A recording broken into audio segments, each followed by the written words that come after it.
Acho que o recorde que eu peguei de frio foi menos 35, que era numa cidade da Sibéria que chama Norilsk Níquel. Muitas vezes eu tava ali, tava o Messi, cara. Eu conheci o Messi. Então eu ia nos jogos, eu tava ali todos os dias tava no CT do Barcelona. A família é a base de tudo. Se você não tem uma família forte, uma família que te apoia, que te ajuda, que te ensina, você não consegue vencer. E tá dividindo o dia a dia com o Falcão na seleção brasileira, foi algo que também não dá para mensurar, porque é o meu grande ídolo e eu tô ali jogando com ele, dei uns passes para ele fazer gol, ele me deu uns passes para mim poder fazer gol também. Olá, queridos Tudo Jóia, estamos iniciando o nosso episódio do podcast Papo de Vila. O nosso podcast tem como objetivo estar trazendo aqui pessoas referenciais dentro do segmento esportivo e também dentro do segmento cultural e também social. Fala aí, pessoal, espero que todos sejam bem. Meu nome é Alexander, eu sou co-host aqui junto com o Brunão, né, do Papo de Vila Podcast. E hoje eu estou bem ansioso com o episódio. A gente trouxe um atleta profissional de futsal em atividade, que jogou na seleção durante 8 anos, fez grande parte da sua carreira na Europa. E antes de começar o papo, vou falar um pouco dos nossos patrocinadores. Primeiramente a Raio Fotos, que é uma empresa de fotografia que atua aqui em Juiz de Fora e região. É uma empresa que atua especialmente na área esportiva, mas também faz eventos e tal. E também o Vila Cruz Academy, Bruno, vai falar um pouquinho? Com certeza. E a gente está aqui também para falar do Vila Cruz Academy, que é uma instituição privativa que se locomove dentro do segmento social e também dentro do segmento esportivo. O Vila Cruz Academy ele trabalha com a questão de captação e de direcionamento, esporadicamente, de atletas, né, da nossa cidade e de região, dando oportunidade a esses atletas de acessar clubes profissionais e clubes também tradicionais da nossa cidade. Show de bola? Você aí, né? Não pode deixar de fazer esse recado, né? Sim, com certeza. Você aí, papai, mamãe, ou você, jovem atleta que tem um desejo de ingressar dentro do segmento da pauta esportiva, ou que tem um interesse de aprender um pouco mais sobre futebol, um pouco mais sobre fundamentação, Copa Vila Cruz Academy, cara, é uma das melhores escolas que tem mais oportunizado jovens, crianças, moças e rapazes dentro da cidade de Juiz de Fora e de região, né? Isso aí, Brunão. O nosso convidado de hoje é o Léo Santana. Queria até que falasse, se podia falar um pouco da sua trajetória, um pouquinho de você, assim, pra gente começar. Bem, um prazer estar aqui com vocês, para trocar uma ideia, falar de vida, de esporte. Sou Leonardo Santana da Silva, mais conhecido como Léo Santana, jogador de futsal, estou há mais ou menos uns 14, 15 anos na Europa jogando futsal. É isso, um homem, uma criança, um menino que começou na periferia do bairro de Nossa Senhora das Graças e que através de um projeto social começou a trajetória no futsal e no esporte. Isso é bacana, Léo. Né? O Léo, né, tem uma história de legado muito bacana, né, uma trajetória de vida linda e sensacional. O Léo é uma pessoa que, há muito tempo atrás, Alex, eu venho ouvido falar sobre ele, falar sobre a trajetória de vida dele, ouvido falar do impacto que ele traz, né, para a cidade, dentro da cultura do futsal. E é um prazer, Léo, um timão aqui já, né, até pré-pontuando, ter você juntamente aqui com a gente no nosso podcast. Né, o Léo, né, eu até tive as minhas primeiras experiências de ouvir dele, né, foi através de uma palestra que teve na cidade de Obanque. E eu até falei, rapaz, eu tenho que conhecer esse cara. Ele falou um pouco, né, da trajetória dele. Eu falei, cara, eu tenho que conhecer um pouco mais sobre ele, entender. E hoje a gente está tendo o privilégio de estar tendo ele aqui no nosso podcast Papo de Vila. Show de bola? Léo, né, dentro desse contexto que a gente estava conversando, que agora dentro da sua apresentação, você está falando que você iniciou essa trajetória, sua caminhada, através do projeto social. E é tão lindo, né, que 80% que a gente fica vendo no nosso Brasil dos atletas, eles vêm por intermédio de projetos sociais. Né? E como é que foi esse contato seu, Léo, de inicial, né, como você disse, do projeto social? Qual foi o primeiro projeto social que você teve acesso, que te potencializou e que te trouxe, na verdade, esse amor, né, pelo futebol, pela bola, pelo segmento a qual você se locomove hoje em dia? Primeiro é sempre um prazer estar falando sobre isso, sobre um projeto social em si. Acho que é super importante. Eu tento carregar essa pauta de sempre que eu estou em Juiz de Fora de férias, tá passando em colégios, em bairros de comunidade, para trocar uma ideia com as crianças e mostrar esse lado que através do esporte eles podem vencer na vida, assim como Com certeza. profissionalmente eu acredito que eu venci por tudo que eu já vivi. Eu realmente comecei com um projeto social que tinha no bairro Nossa Senhora das Graças. Eu estava jogando bola com os amigos na rua e aí esse treinador desse projeto me viu jogando bola com as crianças. Ele me fez o convite para jogar nesse projeto e logo de cara já aceitei, já começou a jogar o campeonato Copa Bahamas, que é muito conhecido aqui na cidade. E ali nesse projeto era uma criança, mas eu já entendi que o esporte era o que eu mais gostava de fazer, o futsal no caso. E então ali começou a minha trajetória no futsal. Nós fizemos, eu fiquei acho que uns 6 meses nesse projeto social. E aí eu recebi o convite para jogar no Esporte Clube Juiz de Fora. Bacana. Que ali começou realmente a minha história no futsal na cidade de Juiz de Fora. Por intermédio, né, por intermédio do projeto social, para ver quão é importante. Talvez se não tivesse esse projeto social no meu bairro, a minha história seria completamente diferente da que é hoje. Sim. O interessante, Alex, é que ele prepontou no começo aqui da nossa conversa que ele começa a falar, né, das escolas, né, que não deixa de ser um apoio social. Você chega na escola, pra você ver, eu fiquei mais ou menos quase 3 anos, o Léo, palestrando em escolas, trocando ideia com alunos, potencializando a cultura esportiva, que foi por intermédio disso daí que a gente só desencontrou. Eu acho que você foi, 2 dias antes, mas a gente vê que a nossa vida é um legado, cara, e a nossa vida é um referencial para as próximas gerações. E aí eu tenho entendido que as pessoas, nessa geração atual, elas procuram pessoas para se espelhar. E toda pessoa de sucesso, ela acaba sendo uma vitrine para pessoas que têm sonho, mas acham inalcançável poder chegar. E quando você se proporciona a ir numa escola, falar para o pessoal, ou ir numa comunidade, falar, pode vir porque eu cheguei, cara, pode vir porque eu consegui chegar, pode vir porque dá certo, entendeu? Pode vir que eu sou a prova viva disso, que se você se dedicar, acreditar, se potencializar, se disciplinar, Sim. com certeza. Exato. Que a disciplina faz parte do processo, né? Exato. Você pode chegar lá. E é bacana, achei interessante você prepontuando essa questão, né, que passa nas escolas, sempre quando você está aqui em Juiz de Fora, que atualmente você está em... Estou na Polônia, no Eurobus da Polônia. Sentindo um pouco de frio lá. Né? Não é? E como é que é, tipo, até indo por esse assunto,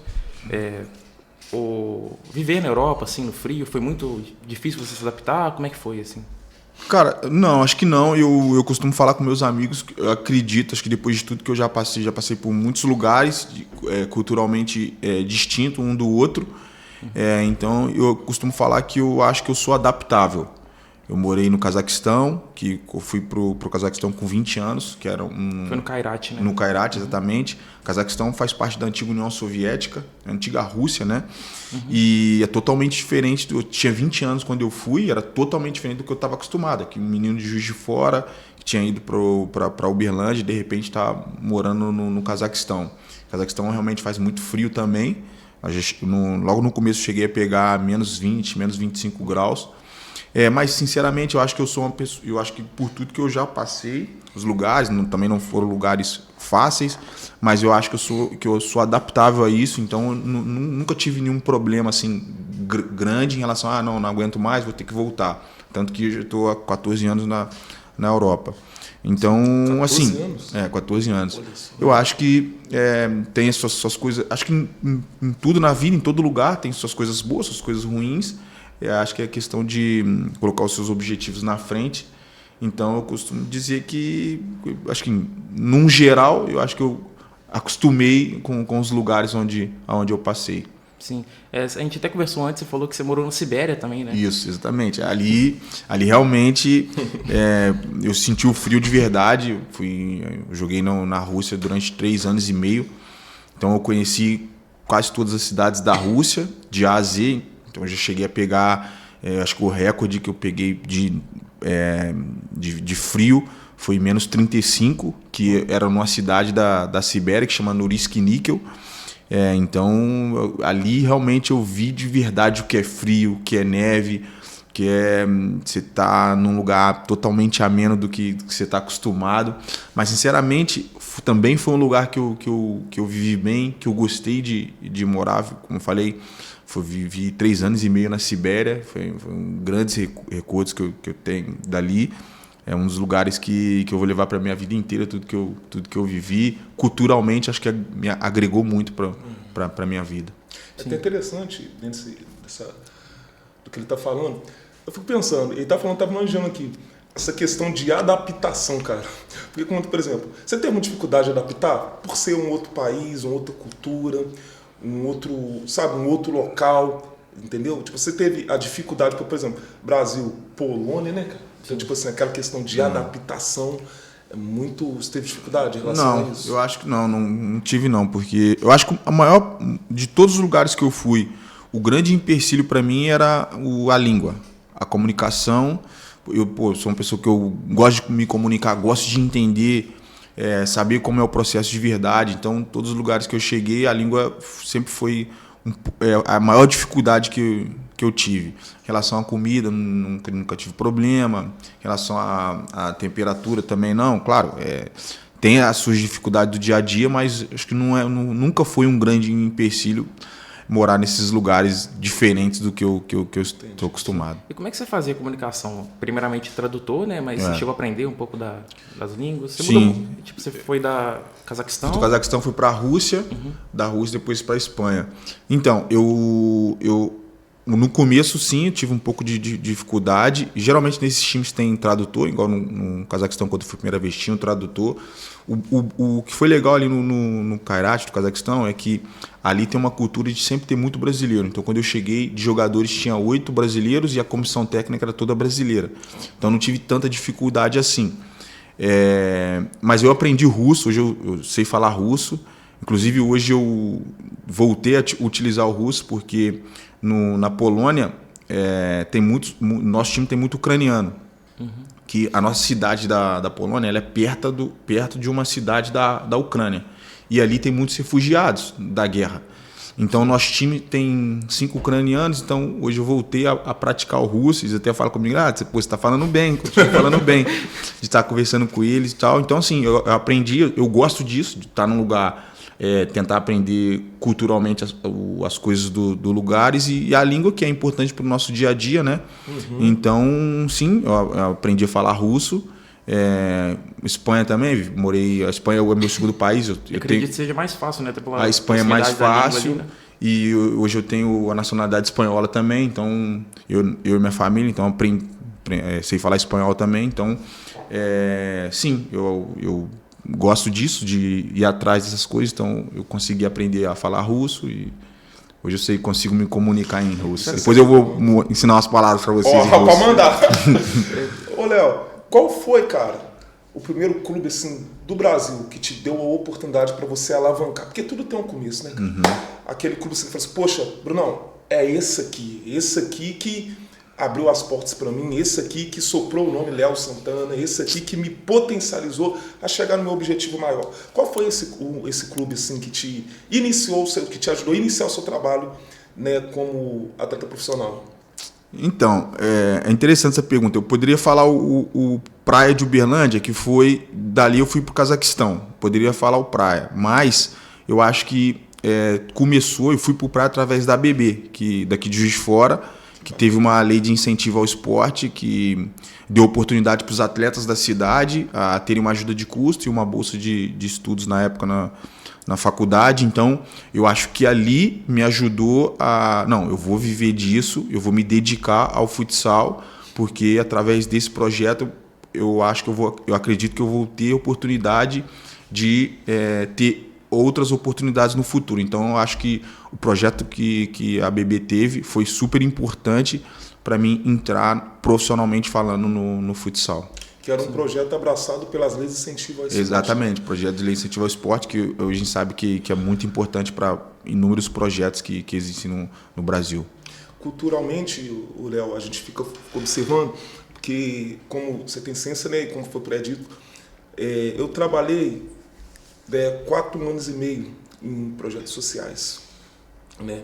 Desses 4 anos e meio, foi com intensidade. A gente viu cada jovem, cada moça, né, de comunidades ou de áreas periféricas da cidade de Fora, até mesmo de cidades circunvizinhas, que são excelentes atletas e que muitas das vezes desistiram, né, de galgar profissionalmente por falta de uma oportunidade ou por não conhecer os seus direitos legais como um atleta. Né? Hoje em dia, o Ministério do Esporte, ele delibera, né, diversos benefícios voltados para esse segmento, cara. É uma coisa que sempre, quando entra nesse contraponto das leis de incentivo ao esporte, nós aqui do podcast Papo de Vila queremos estar sempre pontuando e enraizando cada vez mais para o atleta entender dos seus direitos legais. Por exemplo, o Ministério do Esporte soltou uma nota esses dias atrás, umas 3 semanas, se eu não me engano, por exemplo, que hoje em dia o atleta ele não precisa diretamente estar ligado a um clube para poder captar recursos, entendeu? Para ele poder se locomover para um viés maior. Por exemplo, vamos pegar o exemplo do Bolsa Atleta. O Bolsa Atleta é um programa do governo, né, nacional e também estadual, entendeu? Que ele te libera captar recursos em valores entre 550 a 800 uns quebradinhos, né, que eu não me recordo, podendo chegar até 16 mil para atletas que acessam, né, outros países. E isso dentro de um contexto anual. Então, tipo, durante um ano, o atleta tem que estar sempre renovando, entendeu? A sua petição dentro dessa questão da cultura do projeto de lei. E ele muitas das vezes não precisa nem precisa da liberação do clube para poder fazer uma nota, para liberar uma nota ali para ele poder captar esse recurso. Ele por si só, com o CNPJ dele, ou com o seu registro, né, RG, CPF, comprovado, obviamente, né, que ele é um atleta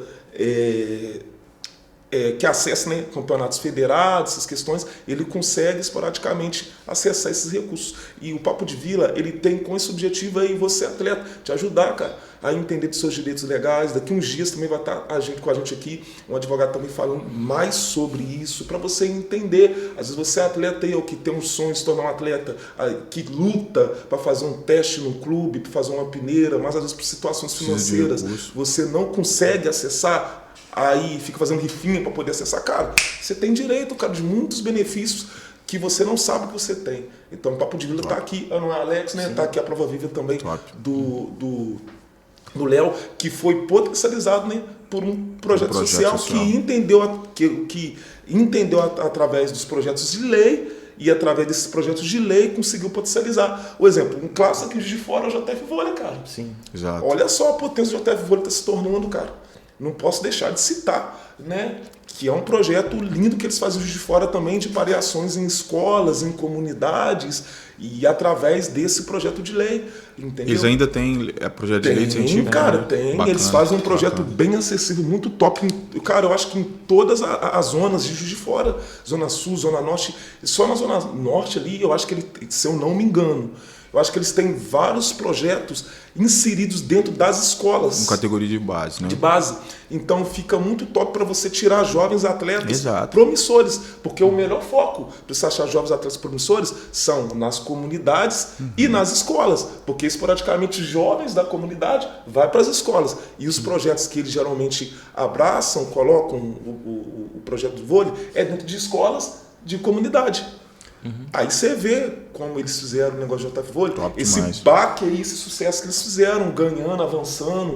E daqui a pouco vai sair um grande atleta de vôlei, com certeza, jogando na seleção brasileira, representando a nossa cidade no cenário nacional e mundial. Sensacional. Juiz de Fora, Léo, é um polo, cara, que tipo assim, que eu acho que precisa ser muito mais valorizado. Sim. E precisa ser muito mais abraçado, entendeu? Cara, nas áreas periférica, centralizada, em Juiz de Fora em si tem muito atleta bom. A prova viva disso, ó, o homem tá aqui, cara. Muito atleta bom. Às vezes a gente faz alguns projetos, né, paliados em comunidade, alguns jogos com projetos sociais, alguns jogos mesmo que são feitos por outras instituições, né, privativas. A gente fica vendo os meninos bons, as moças boas, né, que jogam muito, cara. Eu falo, cara, surreal esse atleta, esse menino não ter vazão.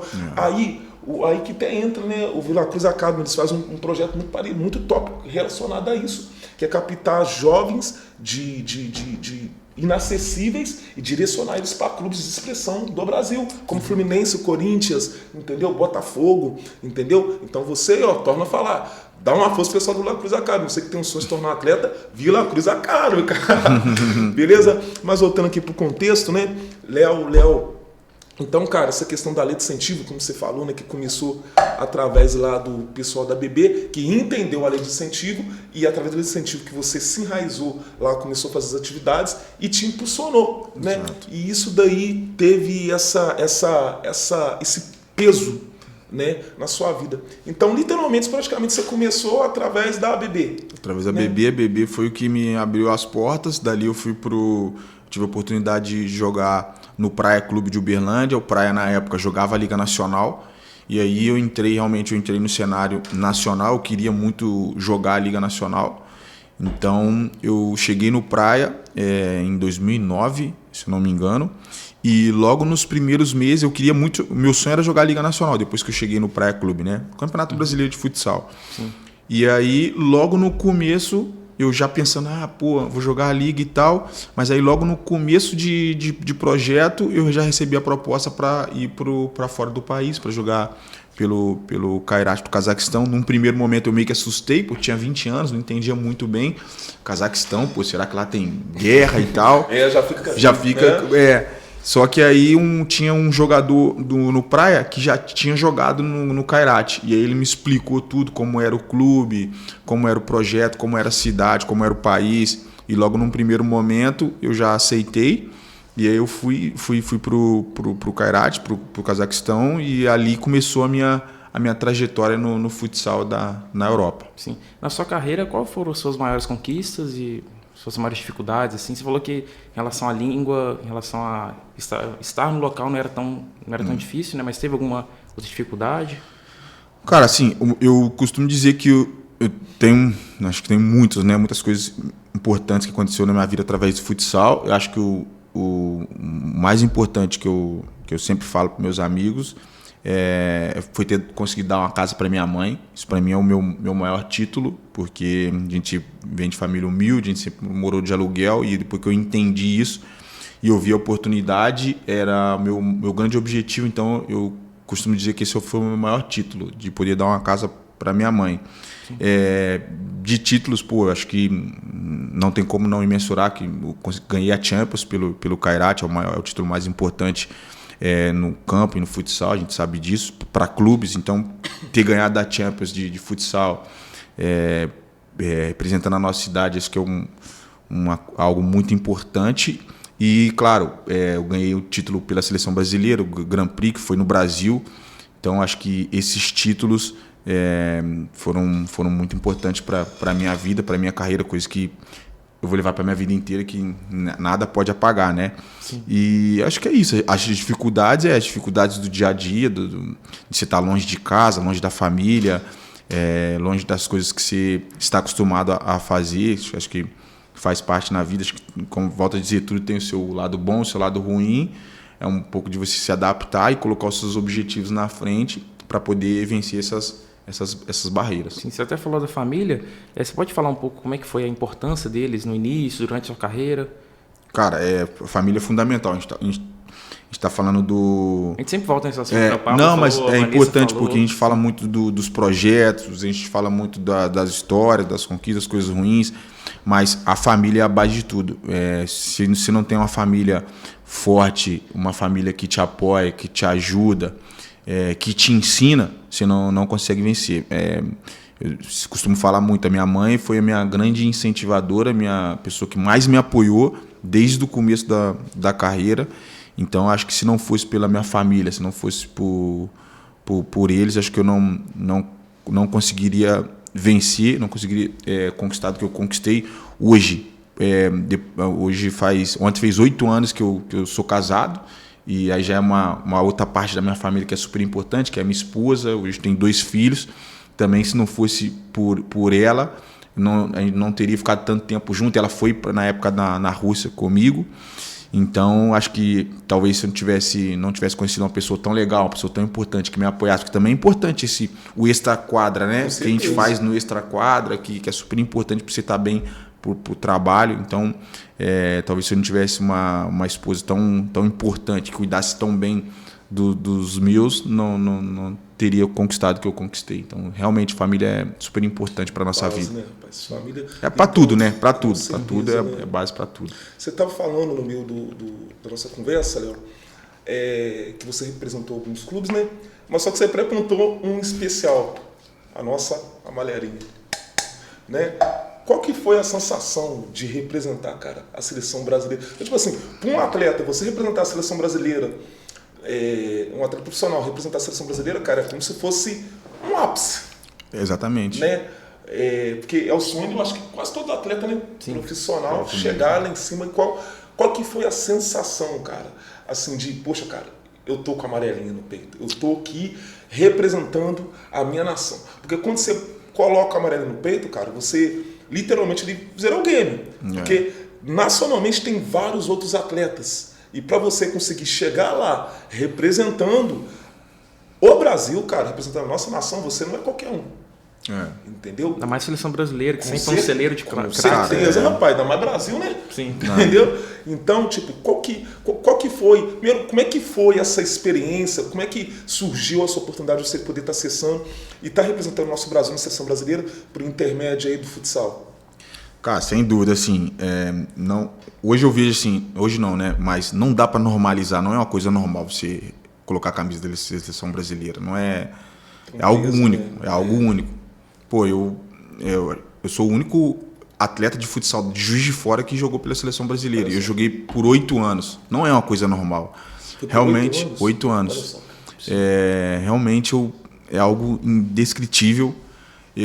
Eu lembro a minha primeira convocação foi no Brasil, porque, querendo ou não, tem muitos jogos, sabe? Tem muitos jogos na Europa, amistosos e tal, mas acho que foi tão lindo, foi tão histórico que a minha primeira convocação foi no Brasil e a minha família pôde me ver com a camisa da seleção brasileira e logo na primeira convocação eu fui campeão pela seleção brasileira. Então, cara, foi algo assim, eu lembro nos primeiros dias assim na cidade, foi em Santa Catarina, com a seleção, todo lugar que passava, as pessoas olhando, admirando, cumprimentando. Isso é bom. E é algo que você não tem como mensurar, assim, porque é muito grande, eu acho que ali foi o trabalho a minha história de vida. Quando minha primeira convocação, eu lembro do primeiro hino, a primeira vez que eu escutei o hino com a camisa da seleção brasileira. Eu lembrei de toda a minha infância, tudo que eu vivi, a minha família, meus amigos, quantas pessoas falaram comigo que você vai jogar na seleção brasileira ainda, você vai jogar. Então, cara, é algo indescritível, assim, você vestir, é um sonho, é o sonho de toda criança, de todo atleta de alto nível, poder representar o seu país, e eu pude fazer isso. Então, para mim, é algo que, não tem como, levar para a vida inteira. E foi fantástico. Deixou o seu legado. Foi legal. E o cara, o mais interessante, olha, você fica vendo, né, cara? É um cara que, nossa, sim. Como é que Juiz de Fora valoriza um cara desse, cara?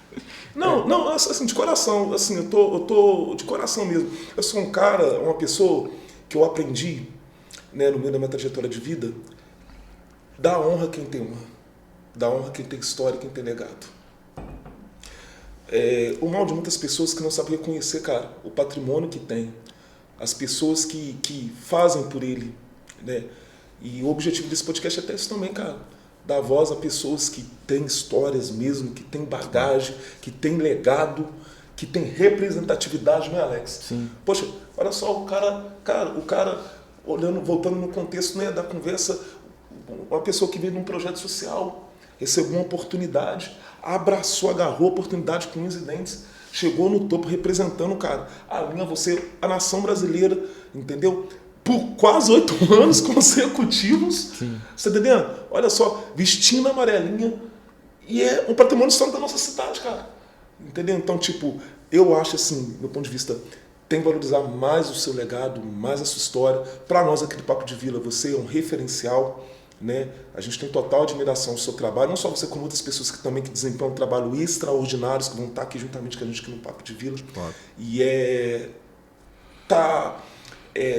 levantando, né, outras pessoas, outros jovens, rapazes, futuros atletas a chegar no ponto principal, né, que é o alto rendimento e chegar representando também a nós, né, na seleção brasileira, num jogo, num torneio. Mas, cara, pré-pontuando, teve algum time do exterior que você jogou que falou assim, poxa, esse aqui eu gerei o game, esse aqui eu nunca pensei na minha cabeça, na minha mente que eu iria acessar, que eu iria jogar, mas, poxa, teve algum time assim, tipo assim, que, poxa, esse aqui foi assim, desculpa o argumento, foi foda, esse time aqui, poxa, realizei meu sonho. Existiu algum time assim que você chegou a acessar? Sem dúvida, o Barcelona, né, cara? Barcelona, cara. Eu lembro, foram 2 momentos assim que eu não acreditei. Quando eu recebi a mensagem que eu ia jogar pela seleção e quando eu recebi a mensagem que o Barcelona estava me monitorando. Olha só.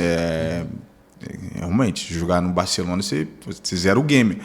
Assim, você pegar 10 crianças e perguntar onde você quer jogar no exterior, quando você for jogador, ou é o Real Madrid ou é o Barcelona. O Real Madrid não tem no futsal, tem o Barcelona. Então, quando eu recebi o convite, você não acredita, cara. Porque eu realmente, como você falou, eu nunca imaginei que eu iria jogar. Eu já era muito feliz em tudo que eu estava vivendo no futsal. Mas você não vai imaginar que você vai receber uma proposta do Barcelona. Acho que a não ser que você esteja no mais alto nível de futsal possível e jogando também num grande cenário. Eu não estava jogando num grande cenário. Quando eu recebi a proposta do Barcelona, eu estava jogando na Rússia. Sim. Na época, a Rússia era muito bem vista no futsal, realmente. E, cara, é o Barcelona, cara. Eu estava ali... Foi sem acreditar. O futsal, o Barcelona... a gente costuma dizer, né? O slogan do Barcelona é mais que um clube. O Real Madrid, por exemplo, é mais voltado ao futebol. O Barcelona não. O Barcelona é o futebol, o basquete, o futsal, o handebol, e é tudo em mais alto nível. E é tudo junto. Então, muitas vezes eu estava ali, estava o Messi, cara. Eu conheci o Messi. Então, eu ia nos jogos, eu estava ali todos os dias eu estava no CT do Barcelona. É algo surreal, cara. Acho que às vezes eu chegava ali, ficava tomando café com os amigos e tô jogando no Barcelona. Isso aí é imensurável. É o sonho volto a dizer, o sonho de 10 crianças, 6 vão querer o Barcelona, 5 o Real Madrid, 4 o Real Madrid. Então, cara, eu acho que realmente jogar no Barcelona é zerar o game. Eu ainda tive a grande oportunidade de jogar ao mesmo tempo no Barcelona, na seleção brasileira. Então, cara, sem dúvida foi algo fantástico ter vestido a camisa do Barcelona. Aquela outra página da vida do futsal que ninguém pode tirar. E ainda tive o privilégio de, no último ano, a gente ganhou a Tríplice Coroa, que são os 3 títulos possíveis. Então, acho que eu vivi grandes coisas no futsal que jamais eu iria imaginar, mas que o Papai do Céu colocou o dedo sobre mim e me abençoou em relação a isso. Você jogou com grandes jogadores, né? Um deles, o Falcão. E como é que foi jogar com o Falcão assim? Cara, o Falcão é o ídolo, né? O ídolo de todo atleta de futsal. E quando você foi para a seleção, o Falcão foi em que ano mais ou menos? Sim, foi em 2017, 2018. O Falcão já era o que era, né? O Falcão já era o que era. Então, um moleque sempre viu o Falcão jogar. E de repente tô jogando com ele na seleção brasileira ainda. Porque talvez já é grande você jogar com um cara desse num clube. Mas você está jogando com o Falcão, que é o maior de todos da seleção brasileira. Então, você também está representando alguma coisa. Porque você está jogando na seleção brasileira. Então, acho que ali foi a prova de que eu acho que eu estava entre os grandes jogadores do Brasil. E tá dividindo o dia a dia com o Falcão na seleção brasileira, foi... algo que também não dá para mensurar, porque é o meu grande ídolo e eu tô ali jogando com ele, dei uns passes para ele fazer gol, ele me deu uns passes para mim poder fazer gol também. São coisas memoráveis, né? São coisas que vai levar, tem ali uma foto com ele, igual tem com o Messi, o autógrafo dos caras que eu guardo ali no meu livro do futsal, que nada pode tirar. Foi muito bacana, cara. Muito bacana mesmo jogar com o Falcão. Legal, né? Não, com certeza. Sobre as suas características assim no campo e tal. Até estudando um pouco para a pauta, eu vi que a sua mãe deu uma entrevista para Tribuna uns anos atrás. Ela contou que seu apelido era Sonic, né? Sim. Muito pela velocidade. Isso que se destacou na sua carreira? O que foi? Sim. Acho que foi o meu grande destaque. Na base, eu jogava de, entre aspas, o cara que fazia gol. Eu era muito rápido e a minha... Era um pouco desproporcional em relação aos outros atletas. Eu não sei porquê. Depois, aí ali surgiu o apelido de Sonic, porque realmente eu era muito rápido. Eu fico imaginando. Muito rápido. E depois começou a igualar. Quando você vai profissionalmente, começa a igualar em relação a essa desproporção em relação à corrida, que realmente eu era muito mais rápido que os outros jogadores. E ali eu fui caindo. Hoje em dia eu jogo mais de fixo, eu jogo mais marcando os pivôs e tal.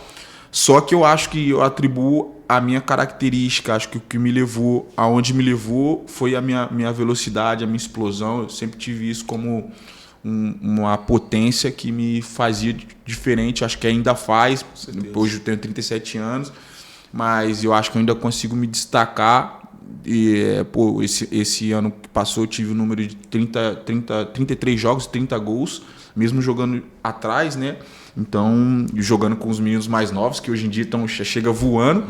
Então, eu acho que ainda essa característica persiste em mim e me faz diferente dos outros atletas. Sim, até falando sobre carreira, assim, longevidade, no futsal é mais ou menos parecido com o futebol, assim, ou longevidade é um pouco maior? Como é que é?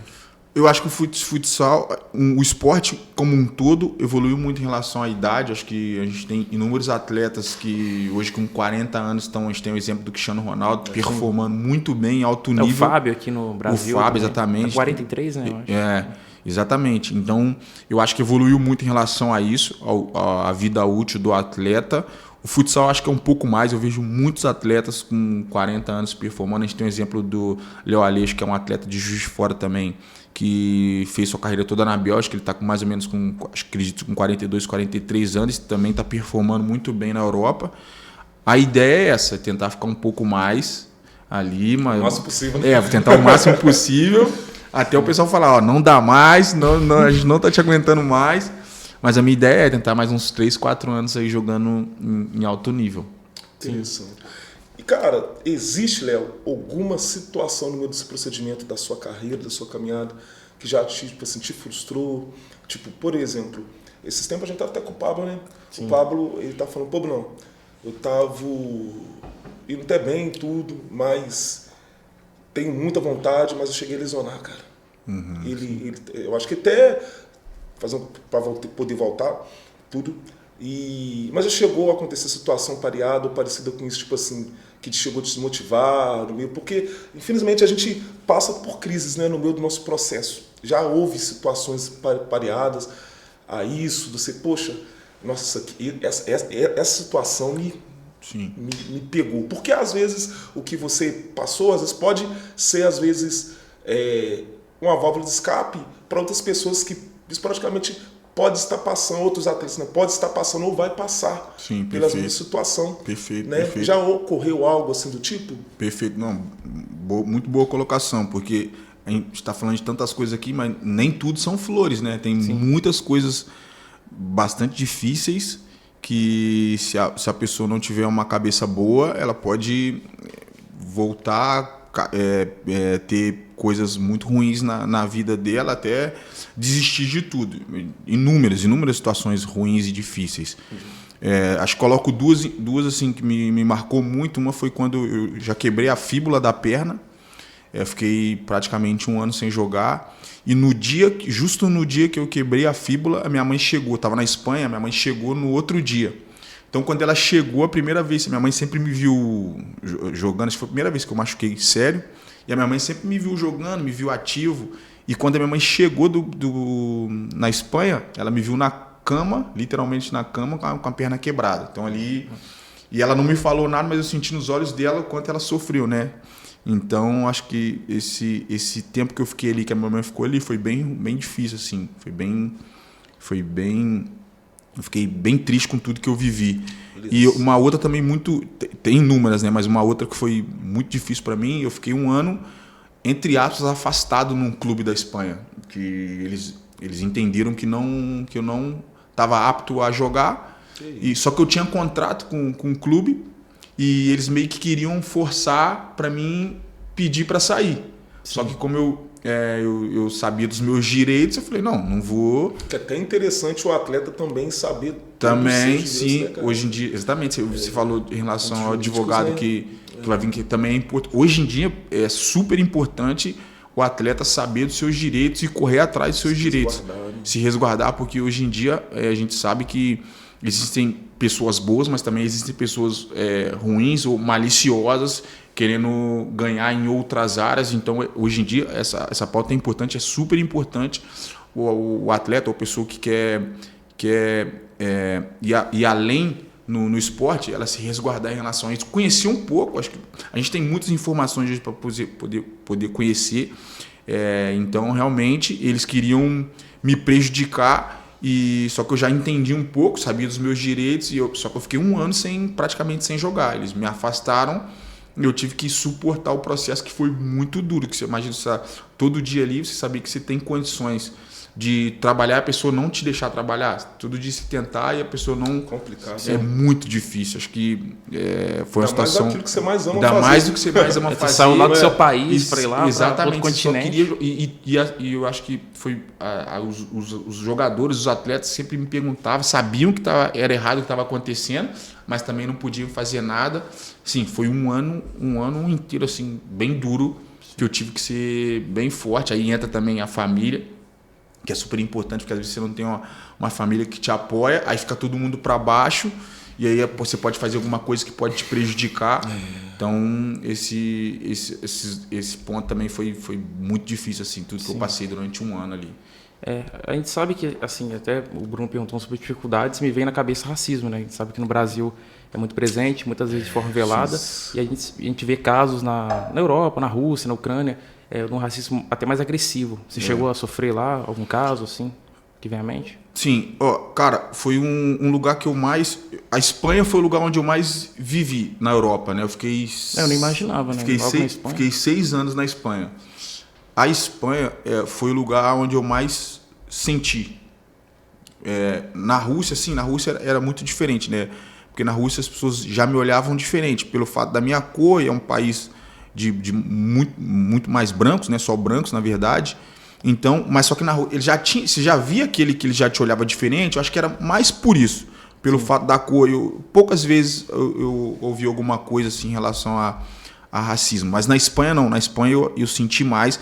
A Espanha é o país, para mim é o meu segundo país, o país que depois do Brasil, que eu mais gosto. Eu vou dizer, eu tenho nacionalidade espanhola, minha filha nasceu lá, minha filha nasceu em Barcelona. Um país lindíssimo, os lugares mais lindos que eu já conheci na vida.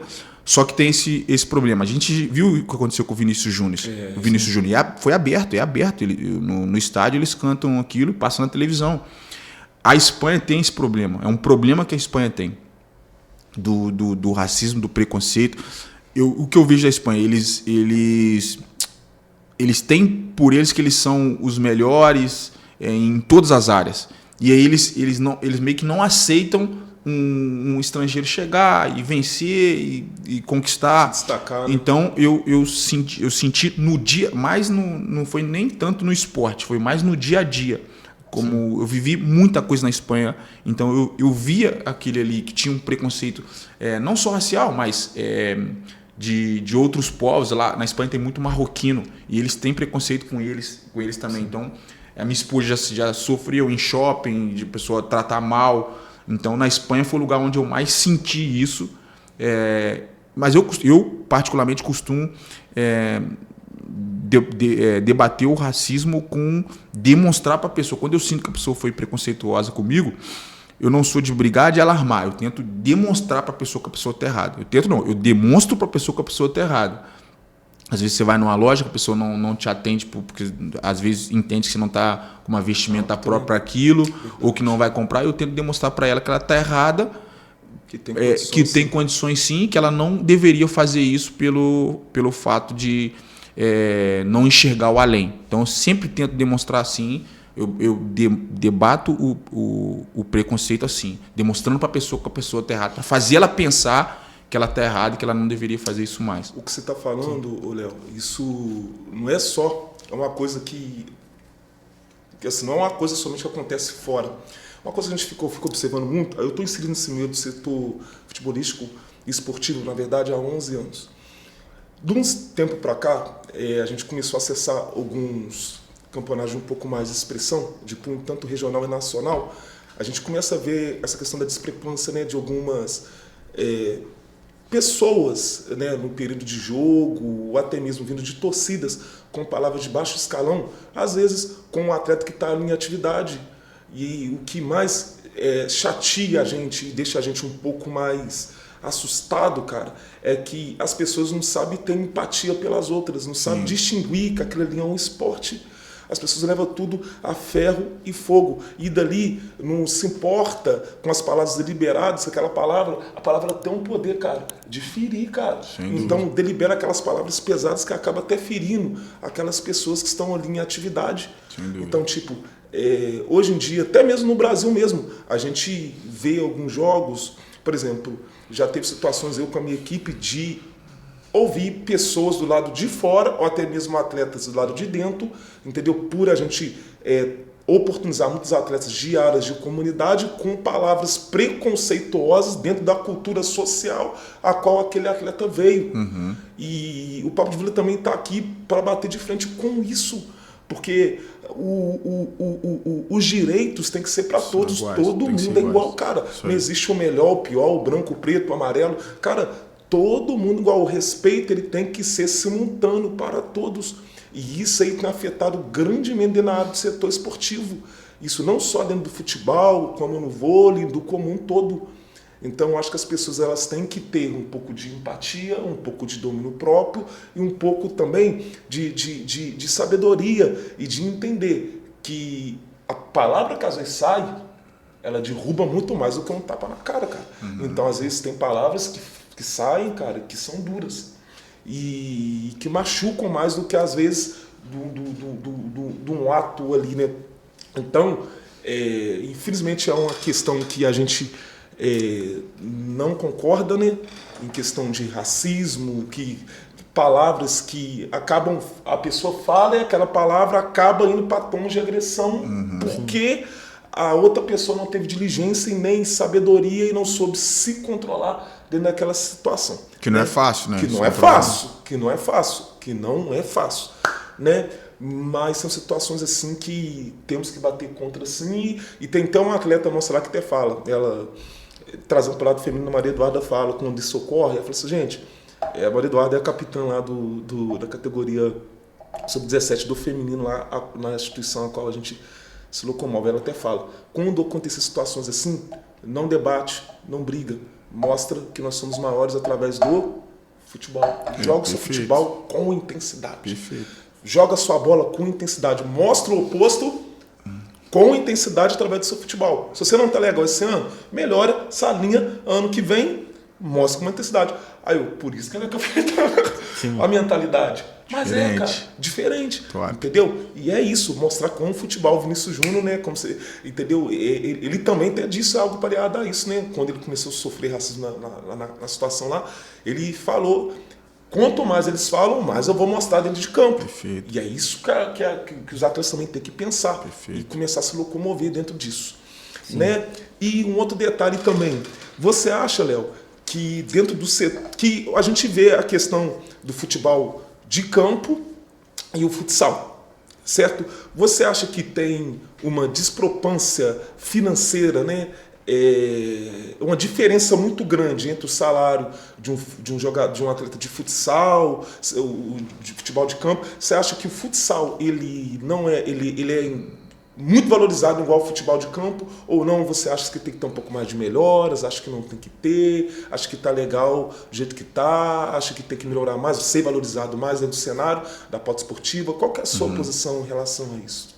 Não, a desproporção é muito grande em relação ao futsal e futebol. Eu acho que, financeiramente falando, eu acho que o futsal deveria ser muito mais valorizado. É o esporte mais praticado no mundo. Futsal é o esporte mais praticado no mundo. No Brasil, cada praça que tem uma quadra de futebol e tem crianças jogando futsal. Deveria sim.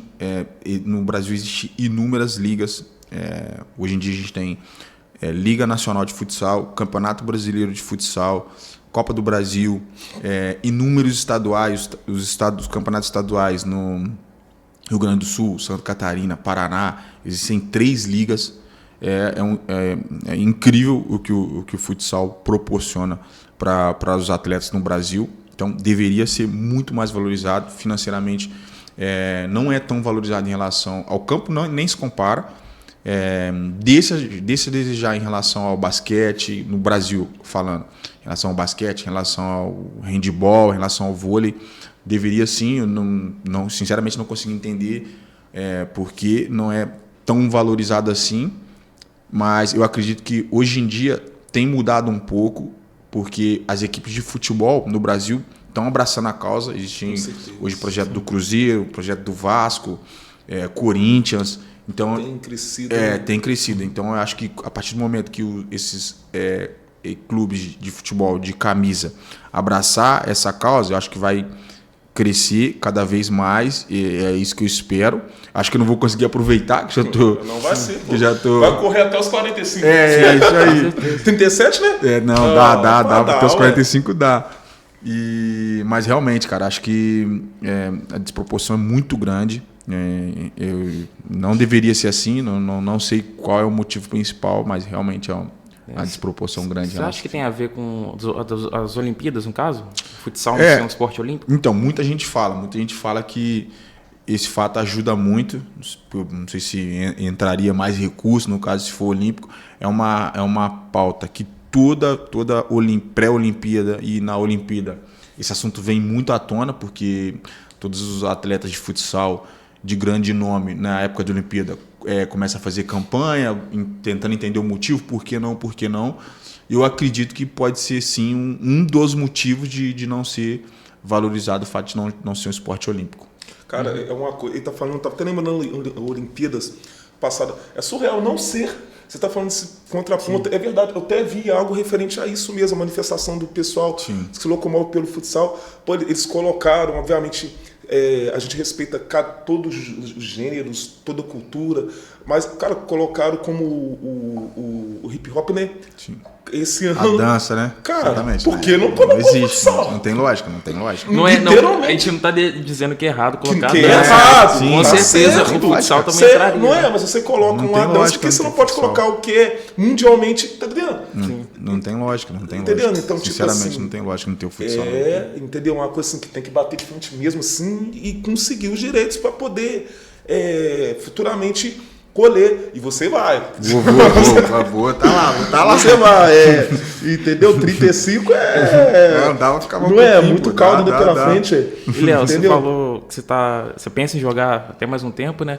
Você pensa em ser técnico ou alguma coisa depois da carreira de futebol? De jogador, no caso? Sim. Planos futuros, né? Pô, bacana pergunta. Assim, hoje eu tô cursando educação física. Eu vou começar agora a fazer licença da CBF. Aqui no Brasil? Você faz? Eu faço no Brasil, faço online, né? Ah, sim. Faço online. Aí vou começar a fazer licença da CBF. A minha ideia, eu tenho assim muitas coisas na cabeça, muitos projetos. Um dos o meu sonho é ter um projeto social com o meu nome, para poder ajudar de onde eu vim, o que eu passei, poder ajudar essas crianças que a gente, como você falou, como projeto de vocês, que a gente tenta ajudar as pessoas que não têm tanta oportunidade assim. E eu não tive oportunidade, acho que foi uma oportunidade que apareceu na minha vida, que Deus colocou, e eu abracei. Também é isso que vocês falaram, que também não é fácil, tem que se dedicar, você tem que abrir mão de muita coisa, tem que lutar bastante para você vencer, que não é fácil. Não é só a oportunidade chegou, mas para você manter essa oportunidade, é muita coisa que tem que acontecer, isso de você, vindo de você. Então eu tenho esse sonho de ter esse projeto social com o meu nome para poder ajudar essas crianças que não têm tanta oportunidade. Dar mais oportunidade para elas, para poder vencer na vida, não só através do esporte. Dar mais oportunidade na vida.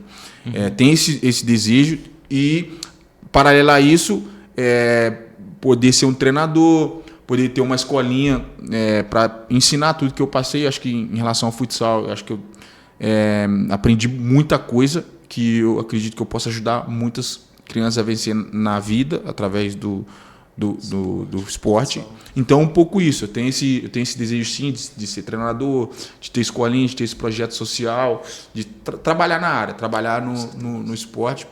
Pelo meu legado, acho que eu posso ajudar. E tem esse sonho, eu acredito que Deus vai ajudar, eu vou conseguir realizar. Não é? Já peguei o teu gancho, ó. Você é atleta de Juiz de Fora que gosta do segmento de futsal. Já fica ligado. O homem tá chegando aí com a escola dele, hein? E com os projetos dele. Aguarda. Vai balar JF região aí, ó. Porque Juiz de Fora tem, como a gente tá conversando ali, cara, Juiz de Fora tem muita gente que, por exemplo, eu sou do segmento do campo, show de bola, mas só que tem muita gente que é futsal. O tanto de gente que às vezes entra em contato com o pessoal da assessoria do Vila perguntando se tem futsal, se o Vila é uma instituição voltada para futsal, e a gente tem que explicar a demagogia, o segmento, tudo certinho. Então, Juiz de Fora e as cidades circunvizinhas, Santos Dumont, Matiz, a cultura, Bias Fortes, tem uma cidadezinha que eu descobri que os caras lá são apaixonados por futsal, que muitas poucas pessoas não sabem, entendeu? Eu tô até para trazer um dos professores dele aqui também, que o cara faz um trabalho, cara, surreal por lá de Andrelândia. Parabenizo ele, entendeu? Pelo trabalho dele, entendeu? O nome do time dele é Botafogo. Como é que é? Botafogo Andreanense. Tô certo? Vamos trazer você aqui, cara. Tô de olho, tá? A gente do Vila aqui acompanha todo mundo. Você que faz um trabalho bacana, estamos de olho. Você vai estar aqui com a gente no Papo de Vila. Tem que ser honrado, tem que ser reconhecido, cara, pelo seu trabalho que você faz. Parabéns, tá joia? Então, cara, eles fazem um trabalho muito top. Então você aí, ó, já fica ligado com o homem futuramente. Vai estar soltando a escola dele aqui em Juiz de Fora, os trabalhos sociais dele também aqui, para Juiz de Fora e região. Só aguardar, beleza? Vai demorar? Não, vai demorar não. Não, e paralelo a isso também, eu não sei se pode falar, mas eu sou fundador do projeto do Instituto Albert Sabin, que é um pouco isso. O projeto é capacitar, fazer escolinhas do Instituto Albert Sabin em bairros carentes. O projeto já está em andamento e está capacitando, captando, né, projetos nos bairros e para ver o que precisa e que esse projeto. Até um projeto no bairro Nossa Senhora das Graças. O que esse projeto está precisando de incentivo? Tentar aí ver o que precisa, levar o Instituto Albert Sabin em recurso e capacitar esse projeto no futsal para elevar o futsal de Juiz de Fora. É um projeto muito bacana que está em andamento. Eu sou o fundador desse projeto, então é uma dessas pautas, dessas causas é o que eu gosto, é o que eu vou fazer e que venha mais aí, a escolinha do Léo Santana. Como é que o pessoal sabe mais do projeto? Tem um site? Tem um site, tem um Instagram do Instituto Albert Sabin, é só entrar lá e entrar em contato, que eles fazem esse mapeamento e talvez um projeto pode ser abraçado por eles. É bacana isso. Show de bola. É interessante, né, cara? A gente... O que fica é o nosso legado, né, cara? Às vezes a gente pode estar com 80 anos, mas o seu legado que você deixa é o principal, né, cara? O legado, a sua história, a sua trajetória. E o Léo é uma pessoa que tem uma trajetória de vida sensacional. Tá falando aqui um pouquinho da trajetória dele, de um pouco da vivência dele e das experiências. E ele tá, tipo assim, como eu já tava doido para conhecer um pouco mais sobre a trajetória de vida dele, e soltou alguns pontos que eu tô sendo aqui mais... desculpa a temática, apaixonado pelo... Não, apaixonado no bom sentido. Mas eu tô, cara. No sentido espiritual. I love you, Léo. Entendeu? A história do cara é bem bacana mesmo, entendeu? O Léo chegou, trouxe um presentinho para nós aqui do Papo de Vila, cara. Podia falar um pouco mais sobre esse trabalho aqui? Pô, esse é um evento beneficente muito bacana, que eu e o Ramon Pavão, todo ano a gente faz, tem um ano e meio mais ou menos, que ano passado nós não conseguimos fazer, mais por data mesmo. Eu geralmente eu fico de férias, eu fico uns 20 dias aqui, então fica muito corrido para muitas coisas, mas esse é um projeto muito bacana que a gente tem aqui na cidade, é o nosso quarto, essa última edição foi a 4ª edição, e esse ano nós batemos o recorde de arrecadação de alimento, batemos o recorde de patrocinadores. Bacana, tem todos os patrocinadores que ajudam a gente a realizar aqui em Juiz de Fora. O primeiro foi realizado no Tupinambás, os outros 3 foram no Esporte Clube Juiz de Fora, e o Ramon também foi criado no Esporte Clube Juiz de Fora, então a gente tem uma história muito bacana lá. mas é um projeto muito legal, um jogo beneficente que a gente faz, Amigos do Léo versus Amigos do Ramon Pavão, que o intuito é esse, é arrecadar alimentos para instituições carentes de Juiz de Fora. Cada ano a gente faz um estilo de projeto para poder distribuir esses alimentos. O último, os primeiros a gente foi em instituições carentes, o último a gente bateu de porta em porta em bairros de Juiz de Fora, que a gente sabe que precisa. Foi muito bacana, o último realmente foi muito bacana, porque a gente bateu o recorde de arrecadação de alimento. Até agradecer a todas as pessoas que ajudaram a gente, todos os patrocinadores. E é isso, ano que vem, se Deus quiser, vamos para a nossa 5ª edição. A gente vai estar presente lá. Isso que eu falo. Isso aí, convite para vocês também, querendo ou não, acho que a gente está no mesmo caminho, né, de tentar ajudar, de lutar pelo esporte. E eu já fico convite para você já para estar lá, captar imagem, conversar comunicação, network com a galera, ajudar a gente, que realmente a gente precisa de ajuda de todo mundo. É beneficente, e quanto mais pessoas de bom coração, de agrado, para poder ajudar a levar cada vez mais esse jogo, vai ser legal. Então, eu fico convite aqui para vocês. Vou até lembrar uma frase do Martin Luther King. Ele fala uma frase muito interessante. Ele fala assim: o que mais me preocupa não é o grito dos maus, mas sim o silêncio dos bons. A maldade, cara, ela tem uma facilidade muito grande de se alinhar. A bondade, ela tem uma dificuldade muito grande, entendeu? De se alinhar. Porque pessoas más, elas se alinham para as coisas erradas, cara. E por isso que a gente vê a impunidade crescer tanto. Porque pessoas que têm a mente para cogitar o mal, elas se alinham. Agora, as pessoas que têm o mesmo pensamento de fazer as coisas boas, a gente é uma coisa muito triste, que às vezes elas se gladiam entre a outra para ver quem faz melhor. Sim. E é errado isso, cara. É uma coisa assim que eu não... O seu sucesso, Léo, é o que eu prego muito lá na nossa escola. O seu sucesso é o meu sucesso. O sucesso do Alex é o meu sucesso. Eu tenho que me alegrar com a sua vitória e me alegrar com a sua conquista, cara. Sim. Entendeu? Pra gente crescermos num só, unidade, numa só visão. Então essa frase dele nunca fez tanto sentido. Por quê? A bondade, ela tem dificuldade de se alinhar. Muitas das vezes. Porque às vezes o Léo tá fazendo melhor do que eu. Não, o Léo tem que ser melhor do que o Léo. Não, cara. O Léo tá fazendo melhor do que eu tenho que aplaudir, sentar e aprender. O Léo tá dando certo. Entendeu? Então eu vou abaixar o meu tupete e aprender com o Léo para me chegar no nível igual a ele. E eu acho que eu trago um jargão comigo. Quem me conhece lá pro lado da Zona Norte de Fora, eu sempre falo, a gente aqui tá aqui para unir pontes, não quebrar pontes. Exato. Entendeu? Unir pessoas, unir propósitos. E esse é que nós, aqui do Papo de Vila, a equipe também do Raios Fotos também vai estar lá, sim, entendeu? Prestigiando, e nós também vamos estar prestigiando e abraçando a causa, entendeu? E ajudando também, tá fazendo divulgações. Perfeito. Todo o plano necessário que vocês precisar, pode contar com a gente. Tá joia? Pessoal, tivemos aqui o nosso Papo de Vila hoje, Léo Santana, né, contando a sua história, contando o seu legado, contando a sua trajetória, que ainda não acabou, garotão de 37 anos, aí tem muita água para rolar, e creio que é só o começo ainda de um grande legado, de uma grande história. Não é? Então, muito obrigado mesmo, Léo, por você estar aqui juntamente com a gente. Foi um prazer, cara, um privilégio, né? Não é, Alex? Sim. Ter ele aqui com a gente. O Léo, a gente tinha começado a comunicar pelo Instagram, né? Sim. Começando a comunicar pelo Instagram, ali, acerca do convite. Se propôs, né? Tá somando juntamente com a gente aqui. E, novamente, muito obrigado. Tá joia? Essa é a sua história. Onde que a gente encontra no Instagram? Léo Futsal JF. Léo Futsal. Clicar lá e... Só procurar o homem. Procura lá que vai ter... a gente vai estar junto lá. Acho que é isso.